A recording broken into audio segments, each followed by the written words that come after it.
Hi, it's AJ. Welcome back to Effortless English. Today I want to talk to you about a metaphor. What's a metaphor? Some of you have studied English, you know the word metaphor.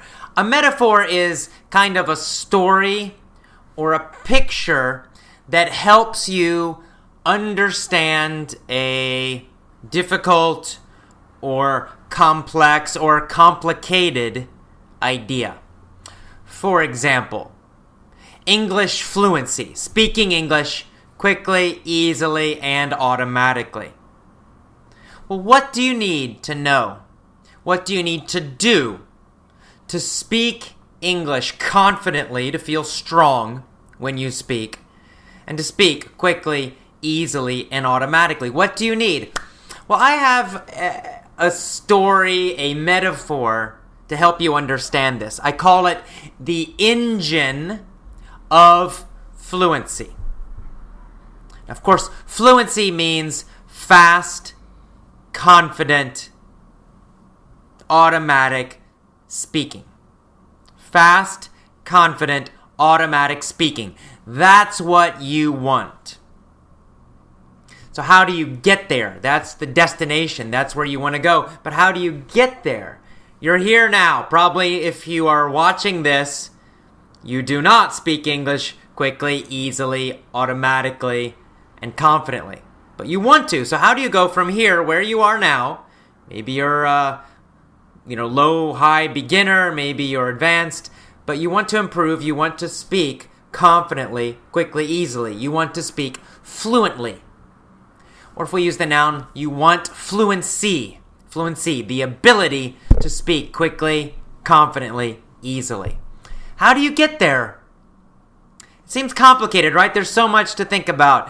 Grammar, vocabulary, all these different ideas that I talk about in my videos. Well, let me help you organize these ideas. I call this the idea of the engine of fluency, right? You imagine a car. Car has an engine, right? It's the power of the car. The engine makes the car move, right? You want to move. You want to go from this point where you are now to English fluency, speaking confidently and easily.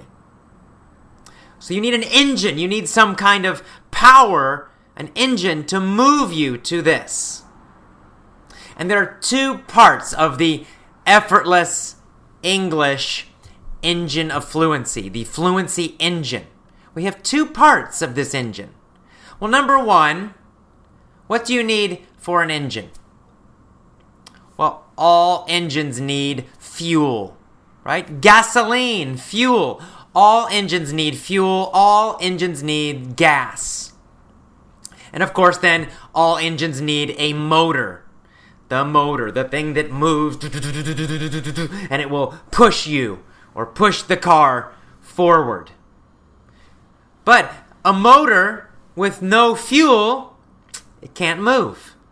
Fuel with no motor, it just burns. Nothing happens. You don't move.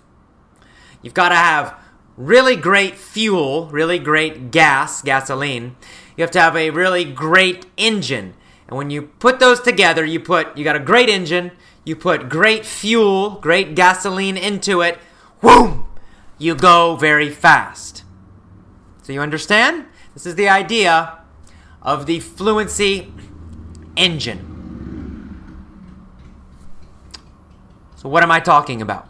Right? You're like, okay, AJ, nice idea. What do you mean? What is the fuel? What is the engine?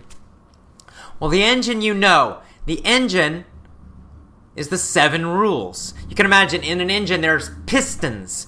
Pistons are the things that move up and down for the power, right? So imagine in the effortless English motor, the engine, the part that moves. In the motor of effortless English, we have 7 pistons. 7 pistons, 7 rules that push and move the car, that will push and move you to fluency, right? It's each of the 7 rules. But just knowing those rules, it's not enough. You need one more thing, right? You need fuel. You need gasoline. What is that? That is emotion, energy, beliefs. What I say is the psychology of success. That's the fuel, that's the power, that's the energy. You need both. Right? Some people have a lot of fuel, but they have a very bad motor. I'll give you an example. In my opinion, most Korean students, for example, have a lot of fuel. What do I mean by that? It means they work very hard. They want success. They will study hours and hours every day to improve their English. They have a strong desire to learn and improve. They have big reasons. Maybe they need to pass a test so they can get a better job. Maybe they want to be leaders, global leaders. They have the motivation. They have strong psychology. What's the problem?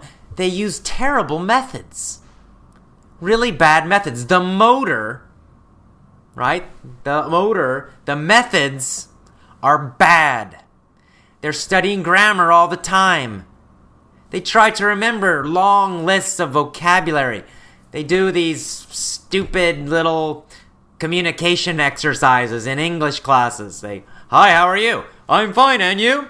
I'm fine. Where did you go today? I went to the store. Terrible. So all these little stupid discussions in their classes and memorizing lists of words and studying and remembering grammar rules.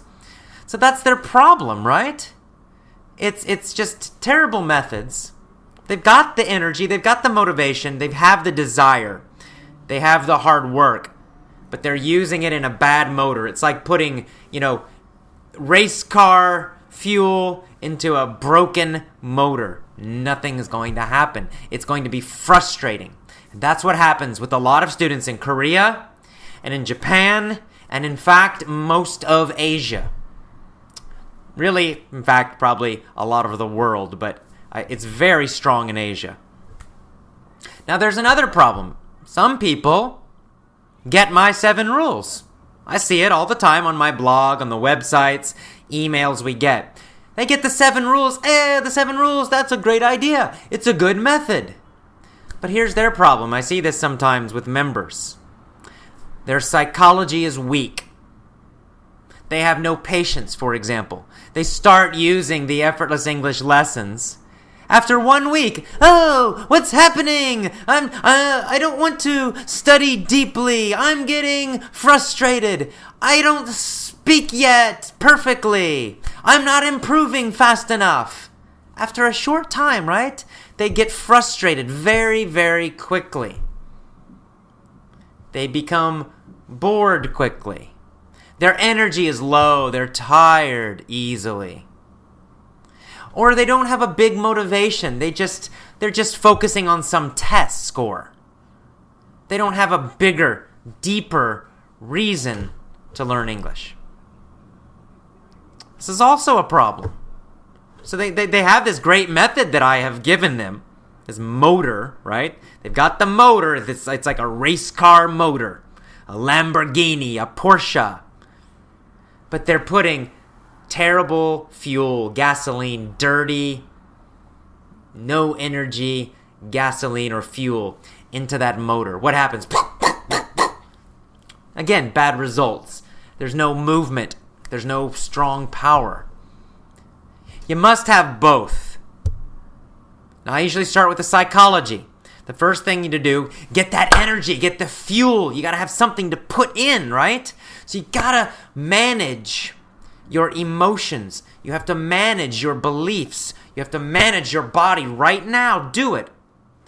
Get your shoulders back. Get a big smile on your face. Big deep breath. Focus on the positive. Focus on success. Imagine becoming a confident speaker. Imagine being a leader, a global leader. Imagine success. And do this all the time, every day, especially before you listen to English. So that's the first thing. You got to get that fuel. This is something you must do all the time. You can't stop doing it. One day your shoulders back, chest up, breathing, smiling, feeling good. Yes, yes, good fuel. And then the next day, you're like this. That's no good. It has to be every time, consistent. Strong psychology consistently. Great, powerful fuel consistently. And then you put it in a motor that's powerful and strong. The effortless English system or effortless English lessons. That's the combination, right? So if you're a member, if you have my lessons, or if you get my VIP lessons, which are going to be fantastic, my job is the motor, okay? I'm giving you that motor. All my lessons use all the 7 rules. You know the 7 rules. I gave you all of those videos and emails free. So you know the motor. I've given that to you. But you are responsible for the fuel. Right? For that gasoline, for that emotional and psychological power. You have to do it. Now, I will teach you, I will coach you with this. I will tell you, get your shoulders back, get your chest up, smile, move your body, shout your answers. I will help you create more strong beliefs. I will help you become more confident. But still, finally, it's your job. I can coach you, I can recommend, I can suggest what you should do, but finally, you must do it. You must manage your body so that your shoulders are back and your chest is up and you're smiling and you're moving and you're shouting your answers and you're changing your beliefs. You're becoming more confident. That's your job, your responsibility. That's your part. I give you the best lessons I can give you. That motor, I give you a race car motor with Effortless English, with my original lessons and certainly with this VIP program.